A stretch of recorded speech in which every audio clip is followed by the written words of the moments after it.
Hey there, HorseCenter fans. Matt and I are back with another exciting edition of the show. Matt, first and foremost, we'll be talking about the Fountain of Youth today on HorseCenter. Absolutely, Brian. That's the big one on the Derby Trail. 50 points to the winner, and they got a full field of 12. 12 horses, and a lot of them have potential to be really good and potential Kentucky Derby horses. We'll also be talking about a big card down there at Gulfstream Park, several other good stakes. And of course, we have to talk a little bit more about that Saudi Cup that we previewed last week, Matt. It's been drawn. Watch it all right now on HorseCenter.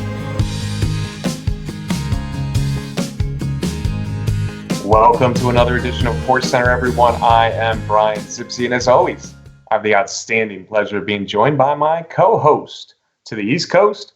That's Matt Shipman. How are you today, Matt? I'm really good, Brian. We got a big weekend of racing. Back on the Derby Trail, the Fountain of Youth. Stakes are up, points are up on the Derby Trail, and there's 12 horses in the race. Yeah, this might be the weekend, Matt, where we really start separating the contenders from the pretenders for the first Saturday in May. The Derby preps are only amped up. Starting Saturday, Gulfstream Park, as Matt mentioned, 12 horses were entered. We didn't expect it to be such a big field, but the draw just came in, Matt. Field at 12. You want to start with the rail? That's always a good place. Let's do it. Candy Tycoon, 15-1 on the morning line, Matt. This son of Twirling Candy from the Todd Pletcher barn is coming off a nice win at Gulfstream Park.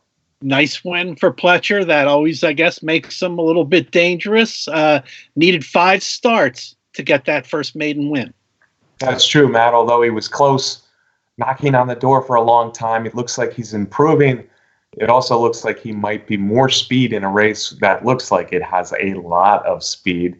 Candy Tycoon improving for Todd Pletcher. Certainly a horse that could pop up. Number 2, I can't say quite the same about, Matt. I'm talking about Maccabeam. I think that's how you say it, Maccabeam. He's listed at 50-1 on the morning line. It looks like that those odds are maybe giving him more benefit than he deserves against this field anyway. He's 2 of 7 lifetime going against cheaper. No shot, right? No shot. I guess he's got some experience, though. There you go. He's experienced. All right. We'll go right to the number 3 horse. Another long shot on the morning line. This one at 30-1, more lightly raced. His name is Master Day, Matt. And you thought NY Traffic or New York Traffic was a interesting long shot in the Risen Star, and he ran a good race there. This one was second to NY Traffic last time. Yeah, this horse that was, to his credit, a debut maiden winner, and then has made a couple of allowance starts, and as you mentioned, the race against New York Traffic, but still he comes up at 30-1 on the morning line. Yeah, and NY Traffic beat him pretty handily that day in his last start. So again, it looks like another deserving long shot, as is the next horse, Matt. We're just rolling through this field of Fountain Youth. We'll be done with this 12-horse preview in no time at this rate. The 4 is the Falcon, Ron Palucci. We're going to talk more about Ron Palucci today, but let's start with this one, the Falcon, 50-1, Matt. He comes in to this big graded stakes, a mile 16th Kentucky Derby prep at Gulfstream Park. He's 0 for 2 lifetime. Our man Luch. Hey, you got to give Luch credit. He likes to take a shot with his horses in the big races. This one, to his credit, has got a second in a maiden special weight at Turfway. Yeah, and actually, he's a pretty big, strong-looking horse, and he rallied pretty well in both of those maiden races.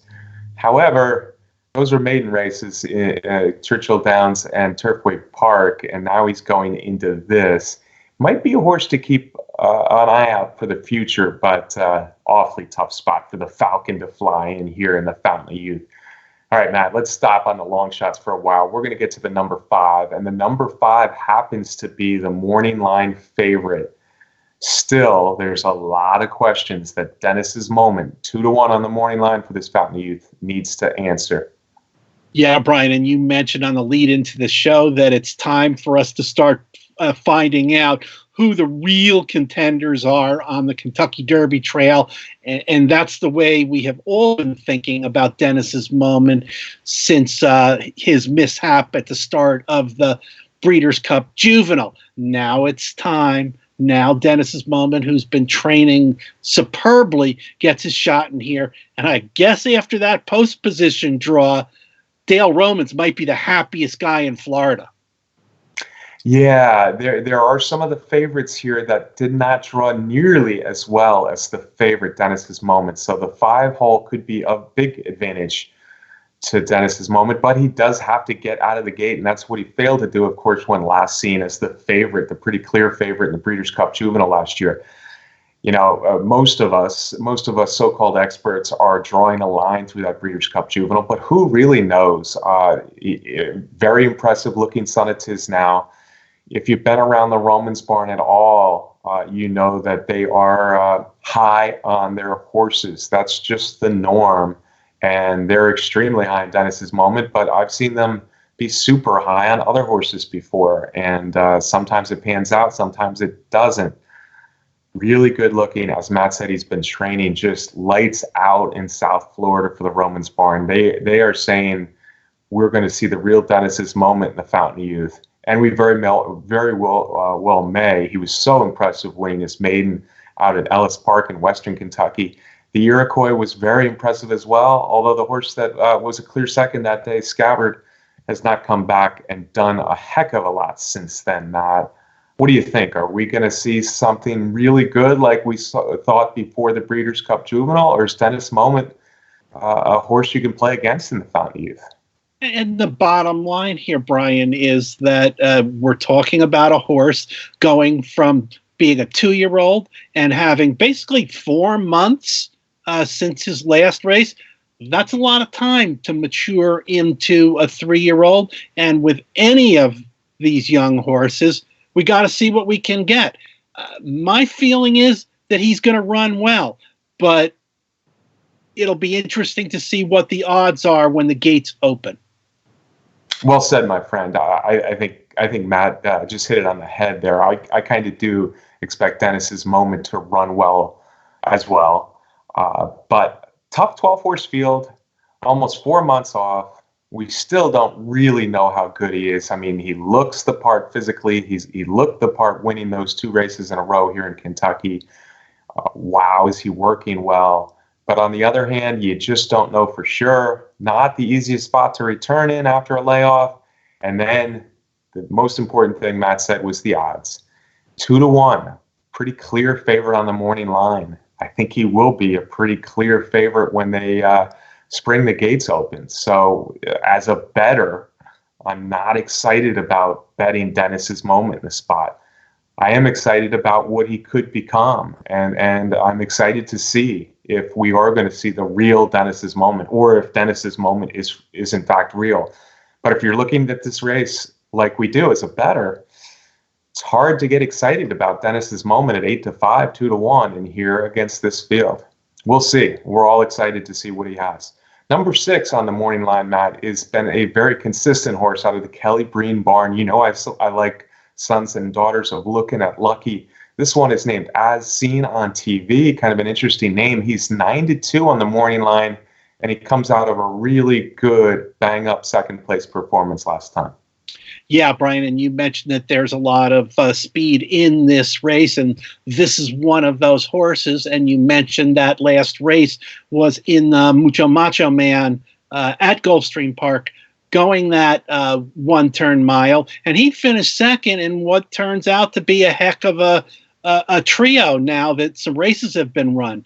Chance It was the winner of the race, and Sole Valente, who is a recent winner on the Derby Trail, was the 3rd-place horse. So the performance as seen on TV in that race has been flattered since it happened. But there's a lot of speed in there, Brian. Yeah, and we only saw that race on TV, Matt. Pardon me for the bad pun. But As Seen on TV ran a big race. He was coming out of only sprints, but he's run, if you look at all 4 of those races, really good races each time. He's been in stakes races now 3 consecutive. He's been first or second every time. I do think there is potential, and you can't necessarily pinpoint it on paper, but I do think there's potential that this horse can not only get a distance, but this horse also, and I'm going by pedigree mostly there, could also sit off the lead a little bit. He's done it a little bit, but they've all been fast races, and now stretching out, you wonder if he's got the ability to sit 4th or 5th, like I'd kind of like to see him doing here. Maybe he's forgotten as the 3rd or 4th or even 5th choice in here. I'm not sure.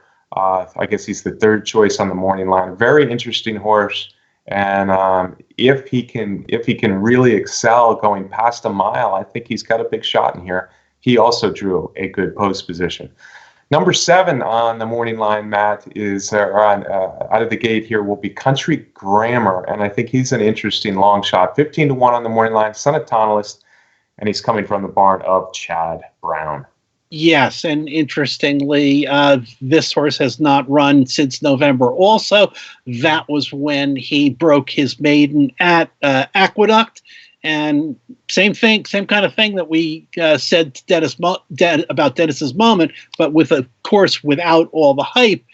It's been, close to 4 months of time to develop. And you might say, oh, but he's going to be short. And he's going to need a race, but it's Chad Brown we're talking about, and nobody's better about getting a horse fit off of workouts than Chad in there. Still, do I think this is one of the best horses out of Chad's barn? No, I don't, because when he broke that maiden, he was at odds of 9-1, and that's very unusual in New York. That is unusual, but on the other hand, he won pretty easily that day in his second start. He was coming off a 4th place finish at Belmont. The maiden win was mid-November, as Matt said, at Aqueduct. The horse he beat in there is a pretty good horse. Portos was second. Good win. He got time to develop, the grandson of Toppet out of a Belmont winner. I think this is a potentially good horse. They weren't on him early, but maybe that's because he was a son of Tonalist, who we didn't know much about, and maybe they thought that this was a horse that's just going to need time or going to end up on turf.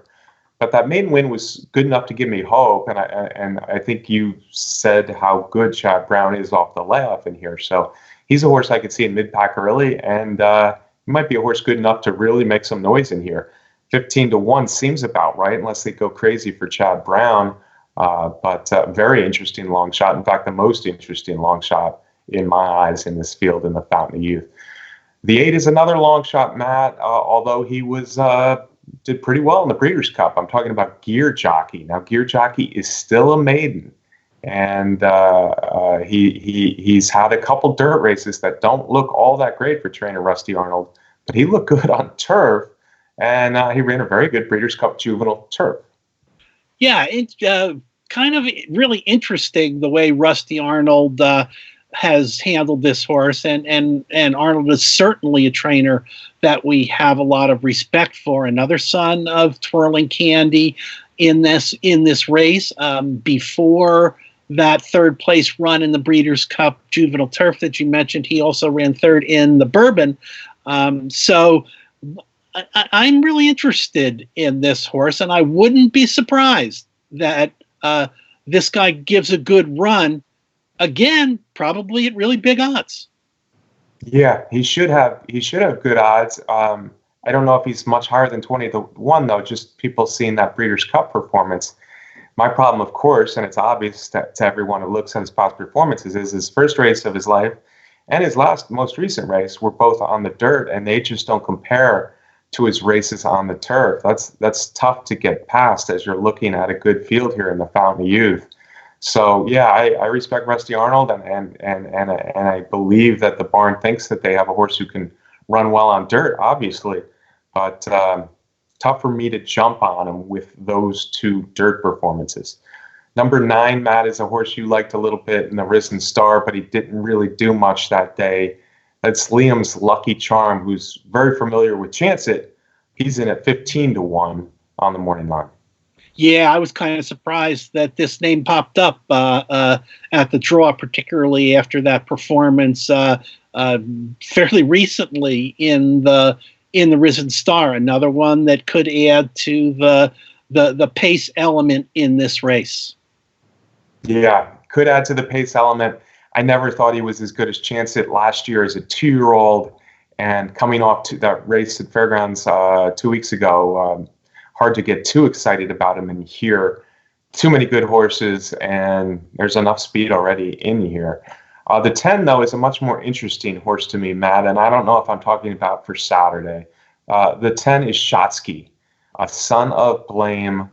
He won the Remsen last fall. He was second in the Withers more recently up in New York. Now they bring him down to South Florida, and he's actually cutting back in distance to 1.16 miles.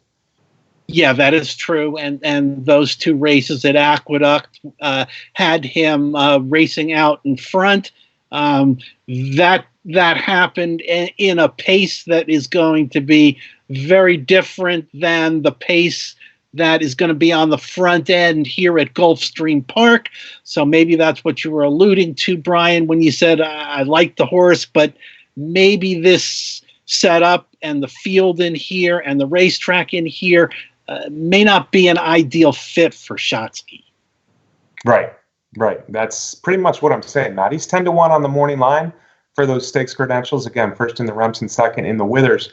But yeah, a totally different pace in there. Last time he was kind of battling on the lead, and I thought he ran a game race to get second in the Withers. Of course, he wired the Remsen earlier. That was November of last year. But I think this is a horse that's going to end up running all day. And one of the things you want to see in a horse that can run all day is the ability to pass horses. We really haven't seen that yet from Shotsky, but I think he'll get his chance Saturday at Gulfstream Park because there's simply quicker horses in this race. And if he's going to move forward and be a Triple Crown type of horse, a horse that can compete in the Derby or maybe the Belmont, I think you want to see him pass horses. So he gets his shot in the Fountain of Youth. I don't think it's a good spot for him to win, like Matt alluded to.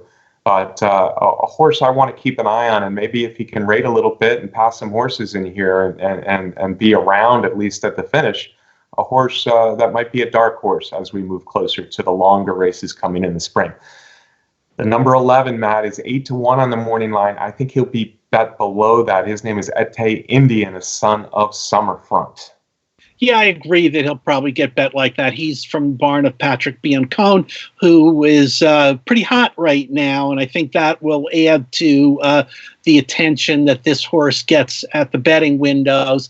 Last seen in the Holy Bull, where he was the pace setter in that race, got run down by Tiz the Law, who is the leader of the 3-year-old division right now. But in doing that, he was way ahead of the rest of the field. Yeah, it's hard to knock his 2 recent races at Gulfstream Park, and they're his only 2 dirt races. It's a very similar pattern to Biancone's bigger star so far on the 3-year-old trail to the Kentucky Derby, that's Sole Volante. Sole Volante, of course, flattered both Chance It and As Seen on TV coming out of that Mucho Macho Man, but he ran his first 2 races on the turf, and then he ran 2 races on the dirt. And Ete Indian has done the exact same thing, 2 races on the turf, the same trainer, Patrick Biancone, and now 2 races nice on the dirt. Listen, if you like Tiz the Law, and Matt certainly has him number 1 on his list, and all of us recognize Tiz the Law as one of the best 3-year-olds in the country. You got to give Ete Indian a real shot in here. I'm a little worried about the post position. I'm a little worried about a lot of speed there on the outside of that starting gate. But if he's anywhere near 8-1, certainly worth a play in here off those last 2. And Matt, going into this race, I kind of thought that Chance It was going to be my top pick just because he's been so good in South Florida. I thought he was best when he won the Mucho Macho Man. And what I mean by that, yeah, he only won by a nose or a head, but I think he had some trouble. He was down on the inside, and he was just super game after it looked like I've seen on TV probably had him at the 16th pole. So I thought Chance It would only move forward off that race. That was his first race off a layoff. But the 12 hole worries me. The Sonic Currency swap, I'm not sure he's ever going to want a mile and a quarter, but I think he can beat top horses at a mile and 16th. He likes Gulfstream Park, but I'm worried about that 12 hole for the second choice in the morning line at 7-2. Yeah, I agree with you, Brian. And you know me, I'm not usually a guy that is that worried about or concerned about post position, but the combination of the 12 hole and the makeup of the field and so much speed that's going to be inside him, and Chance It has been a horse who likes to be forwardly placed, hasn't needed to be right on the lead in his last couple races, but if that tendency continues, he could be far. I think the options are you go and you try and stay with the pace and get used a little bit, or you let the pace go a little bit, and he's going to be a little farther behind than he's ever been in his career. All in all, I think it's a really good test. We'll find out. He's 4 for 4. We're really going to find out how good he is in here. He has won at a mile and a 16th before, but not in this kind of scenario. Right. It's a much tougher race and a much tougher pace scenario, and then a tougher post position now. He was my most likely winner before I saw the draw. He's not my most likely winner anymore. I guess what I'm saying is both the favorites really have questions in here. Dennis's moment's been away for so long. He's going to get bet hard at the windows. Everything Romans talks about in those workouts just make it more likely that he'll be a pretty big favorite in here. And then you got Chance It, who I think is really made for this race, a mile 16th at Gulfstream Park this time of year when he's clearly so ready to run big races, coming out of the 12 hole in a race with a lot of speed. So I'm going to try to beat the favorites, Matt. And I guess the three I'm looking at are, as seen on TV, I think he might be higher than the 9-2 on the morning line. Country Grammar, 15-1, Chad Brown horse, who showed a lot of promise in his last race, has had some time now to mature. And as you said, they run first time for Chad Brown off a layoff. And then number 11, Ete Indian, those two races at Gulfstream cannot be ignored if he's anywhere near the 8-1 on the morning line.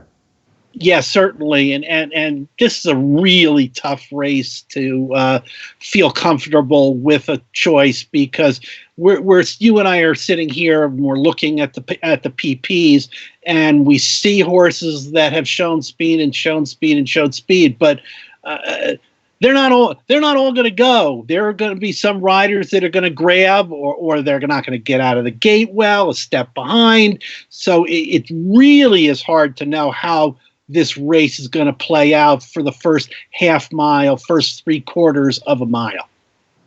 Another very good point, Matt. Do you have a pick or someone you would wager on in here?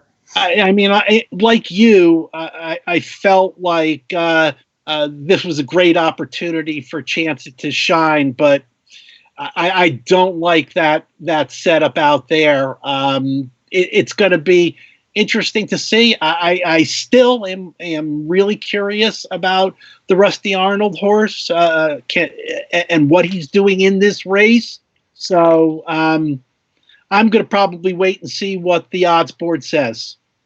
Fair enough, sir. All right, that's a very interesting 12-horse field in the Fountain of Youth Gulfstream Park race that certainly will have meaning as we get closer to the Kentucky Derby. And Matt, they have a great card Saturday at Gulfstream Park, a series of graded stakes, a couple interesting ones to us that we kind of circled right away. We don't have the draw yet. We're not exactly sure of everybody in the race, but the Davona Dale for one, and the Gulfstream Park Mile. These are both flat miles at Gulfstream Park. Really attracted some nice horses, nice fields. And let's start with the Davona Dale. These are horses that are looking to get to the Kentucky Oaks, much like the Fountain Youth horses want to get to the Derby. And I'll tell you what, Tunnelist Shape, I kept waiting for her to stub her toe a little bit and be proven not for real, and she only looks better with each start. A daughter of Tunnelist, trained by Safi Joseph, who's been one of the hottest trainers of 2020. Matt, she looked so good the way she won that forward gal last time. She won the Hud to close out last year by a pole, but she looked so good the way she was just geared down late in the forward gal. Yeah, and you had to like that. She sat off the pace and stalked and took the lead and did things so easily in there. But there are a lot of other interesting.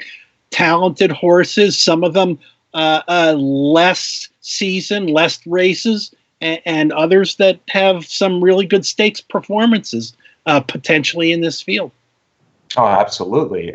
Well, let's talk about one that ran in the Ford Gal, Ron Paolucci. There he is again, Ron Paolucci. He ran Nikki and Papa, a name that's very special to him.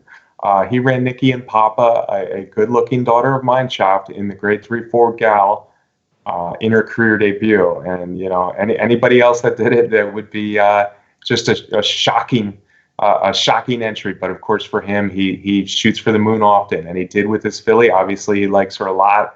She ran a pretty good race in the Ford Gal match. She was really left and then veered left almost into the rail out of the starting gate. And she was just left way behind in the Ford Gal. She didn't exactly make up gobs of ground, but she kept coming, and she finished third in that graded stakes debut. Who knows? Nikki and Papa is an interesting filly and an interesting horse in this race. Yeah, that's for sure. You have to expect her to get better off of that performance third in a graded stakes race as a debut, racing greenly and having some trouble in the beginning of the race. You have to expect this horse to do better as she goes along. There were a couple of horses who were potentials coming from New York and the Demoiselle, although one of them, Maydeen, finished second in that race for Mark Hennig, and the other one was Lake Avenue, both daughters of Tappet. It seems like maybe Maydeen's the one that's going to run, and Lake Avenue may wait to go back to New York again for Bill Mott. That was a tough race. Both of them ran well in there. Yeah, absolutely. Lake Avenue ran a very good race to beat Maydeen. Maydeen had been an impressive winner to tempt it in the Demoiselle. Lake Avenue got out there and dominated the race. Maydeen, I think, is more likely to be entered in here, and she looks like a horse to me that wants to really run all day. I think this is a tough spot for her, 1 mile at Gulfstream Park. If Lake Avenue's in the race, she's a big threat, of course. The one we haven't mentioned, Matt, might be actually favored over Tunnelist Shape, which is hard to imagine given Tunnelist Shape's perfect record. But Spice is nice. We're talking about $1 million purchase. Daughter of Curlin, trained by Todd Pletcher. She ran one race. It was 1 mile at Gulfstream Park, just like the Davona Dale, and she absolutely aired. She sure did, and I think we talked about her a few shows back on our Kentucky Oaks Contenders show. This is a horse that not only is well bred on the male side, but this is also a horse that's out of a great mare herself. Dame Dorothy was a heck of a runner on the track, bred by Bobby Flay. Dame Dorothy was trained by Todd Pletcher. So like you said, who knows how good this one could be. Yeah, she is a big, strong-looking filly, and that maiden debut performance, again, $1 million purchase. She looked every bit the part of $1 million filly that day. I'm going to go out on a limb and say she is the favorite in the Davona Dale over Tunnelist Shape, but Tunnelist Shape really has a big advantage over her in her experience. So very interesting twosome. Maydeen probably will be ignored a little bit as the third choice. We're assuming Lake Avenue's not going to be in here. And then you got Nikki and Papa. So overall, a very interesting Davona Dale, as is the Gulfstream Park Mile, Matt. If anything, for anything less, it returns a bunch of horses from the Pegasus World Cup, including the second place finisher, Mr. Freeze, fourth place finisher, Diamond Oops, fifth place, Bodie Express. A nice little race here at the Gulfstream Park Mile.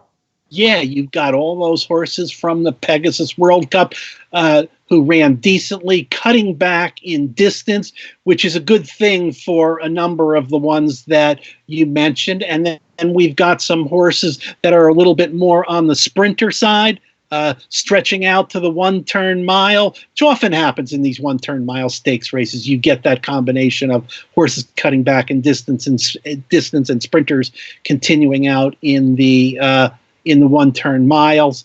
You've got a few horses coming out of the Hooper Stakes that was at Gulfstream Park, who ran big in that race. So it could be a really contentious field. Yeah, and I know you're kind of big on Fat Man in here. That's Fat Man with a PH, Matt. Fat Man was the winner of that Hooper, and he's been around for a while, but his last two races at Gulfstream Park are excellent. The favoritism, I'm sure, will fall to the Pegasus horses, though. Mr. Freeze, Bodie Express, who were 1-2 early in the Pegasus. Again, they finished second and fifth. I'm going to stick with Diamond Oops, who was originally my long shot pick, and then with all the scratches, he got bet a little bit in the Pegasus World Cup. I think maybe a mile might be more up his alley, where he can kick it in a little bit better than he did when fourth in the Pegasus World Cup. Hog Creek Hustle, we've heard, might be in the entries, and we've also heard Haikal, who is a horse you liked a lot early on the Kentucky Derby Trail last year. And both of those horses can kick it in late if the pace is fast here in the Gulfstream Park Mile. And it sure looks like there's going to be a decent pace in the race, and that's one of the reasons that I like Fat Man in there, but he won't be the only one that's going to come running late. Yeah, if Haikal and or Hog Creek Hustle are in there, it really sets up nicely. Matt mentioned the sprinter versus the two-turn horse, but also speed versus the rallier. And maybe those two favorites are the two horses going at it early, Mr. Freeze and Bodie Express. That's the Gulfstream Park Mile. And again, another race on a big card Saturday at Gulfstream Park.